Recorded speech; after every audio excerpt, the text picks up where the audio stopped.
The board of directors has a dual mandate. This is interesting because to a certain extent if you agree that they have. Okay, Josephine, that's you. Advisory. As we said, the board of directors is a dual mandate, an advisory function. Advise management to give them advice on how to proceed strategically and operationally. But also it has an oversight function, which is to monitor the executive management of the company. And in a way, these two are in conflict. Because the advisory functions is more collegial, where the oversight function, if it's not, one is not careful, can become fractious and conflicted. So notice this dual activity has to be balanced. You need to have good relationships between board members and management, especially outside director of management, if the advisory function is going to be, what should I say, it's going to be effective. But at the same time, they have to take a fairly tough role maybe at times and be dispassionate in monitoring and evaluating management.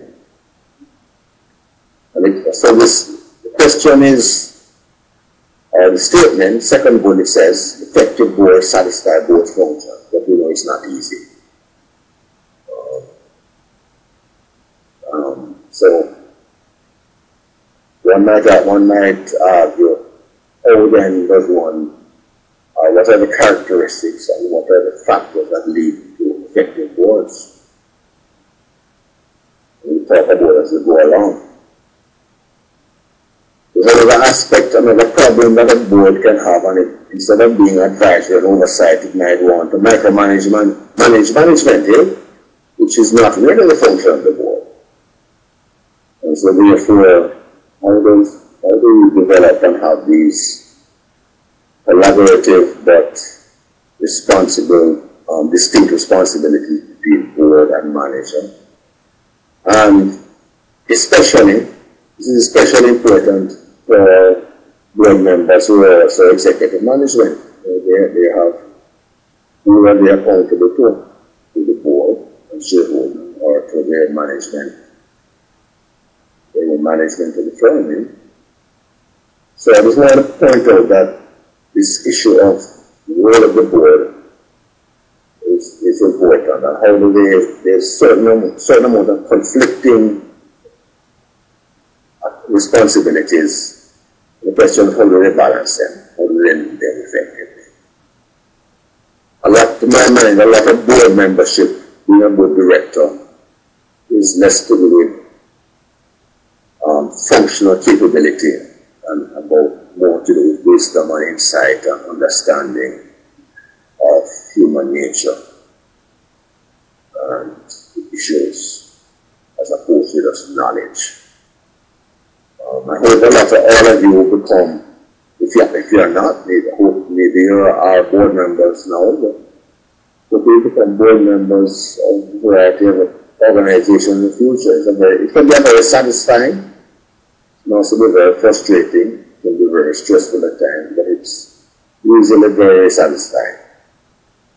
All of you hope will take up such responsibilities, whether it's a public or private, owned or run entity.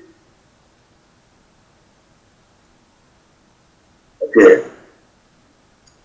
Now this is an interesting slide. I want to look at it.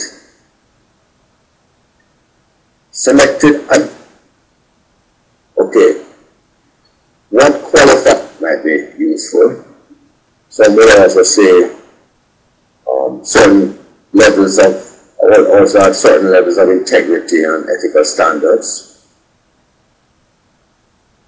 Do you have to have technical skills on the area the company is involved in? My view is, in some cases, yes. But I think a lot of it is just I think you also need board members who will just ask a lot of questions and keep people on their toes and force discussion and looking at it from different perspectives. I think sometimes we ask for, this is a personal opinion, we ask for more technical skills than may be necessary. At the same time, if you don't have the technical skills and therefore you don't understand some of the issues, you must be willing to ask the questions. Because what you're really doing is saying, listen, I don't understand, explain it to me. Find a way to let me understand the issues. And that to me is one of the, I think it starts with willingness to be independent, to look after the interest of the company, to be to a certain extent collegial, but also to be willing to stand alone, and willing to listen and consider and come back and discuss. It's more wisdom, as I say, and more willingness to listen and think through issues as opposed to just to manage. So what you're really doing is a fiduciary oversight and advisory. In that sense, it can have a great, very satisfying, as opposed to just trying to get things done. But I will think about that. I can talk about it more. What qualifies one to be a board member? It's a very good question. And do you have to have technical skills? I think, for example, let me just go into that last question you had there about do you have to have technical skills. I think the issue of technical skills came up a lot in the global financial crisis over the oversight of derivative activities, trading or derivative or risk management at the management level, and oversight by the board. A lot of these instruments are extremely technical and very mathematical, very complex, not easily understood, especially by non-financial people. And I think at this stage it's important that not everybody on the board can be a financial guru, or it's probably desirable to be only a financial guru. But we need to ask the questions and ask for push to get full disclosure of the upside and downside, and to also consider the issues. But we'll come back to that. And if you have any questions along the way, let us please throw them at me. Okay. Select advisory and oversight. This is slide 3, oversight responsibilities. Approve the corporate strategy. Yes, the corporate strategy, that company plan has to come to the board. Test business model and identify key performance measures. Identify risk areas and oversee risk management. Plan for and select new executives. In other words, the selection and succession planning is important. Design executive compensation packages. The rewards are the financial or monetary rewards for performance or lack of it. Ensure the integrity of published and timeliness, I would add, not just integrity, timeliness of published financial statements. Approve major asset purchases, especially if it's going into a new line of business that the company might not have as much expertise or experience in. Protect the company assets and reputation. Company reputation has a lot of value, especially when the reputation is one of highest levels of integrity and expertise. Represent the interests of shareholders, and also, I would say, to a certain extent, stakeholders. In other words, if a contract has been agreed upon, the board should also be willing to look at, defend the rights of contracting parties, non-shareholding contracting parties. and ensure that the company complies with laws and codes compliance. Right? Ensuring that company complies. So, I don't know if any of you have any thoughts on any of these or areas that are of particular interest to you. I'll tell you where I have an interest, and this is just personal, but I mean, I'm quite interested in executive compensation and incentives.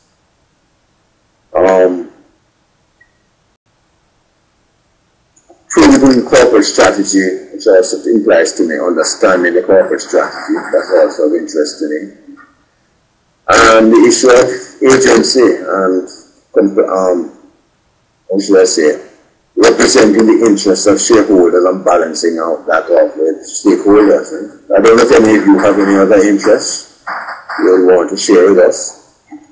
So this might guide us on how we proceed for the rest of our course. I'll give you a little bit of time to throw in some thoughts to the mix.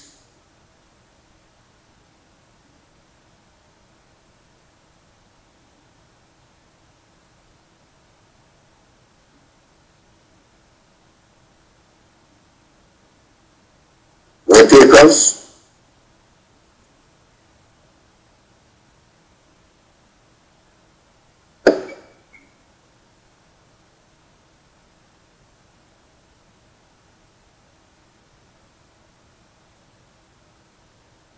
Not even one taker, or two.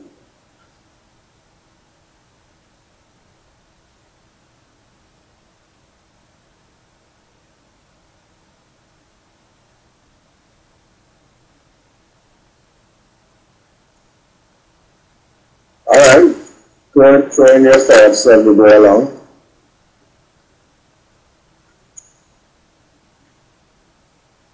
Boards are expected to be independent. Okay. Interesting point here. So, you're the CEO of ABC, and you're also a board member of XYZ. You're expected to, as a board member, look after the interests of XYZ. Even though you're the CEO of ABC, the question is, suppose, how do you ensure that you balance these conflicts, if there are any conflicts, ensure that you don't compromise your responsibility as a board member, your responsibility as an employee as well. So we must be willing to act solely in the interest of the firm. Second is free from conflicts that compromise judgment. These are, yes, I was asked what qualifies one to be a board member. These to me are probably some of the more important ones. Act solely in the interest of the firm, free from conflicts that compromise judgment. And be able to take positions in opposition to management. I'm saying you have to oppose management, but if you think a position is warranted, should proceed, should take it. And therefore, I'm saying that all of you have these capabilities here, and we'll develop them as we go along. And so, knowledge and technical capability is important, but these are, how should I say, these are cannot be compromised at all.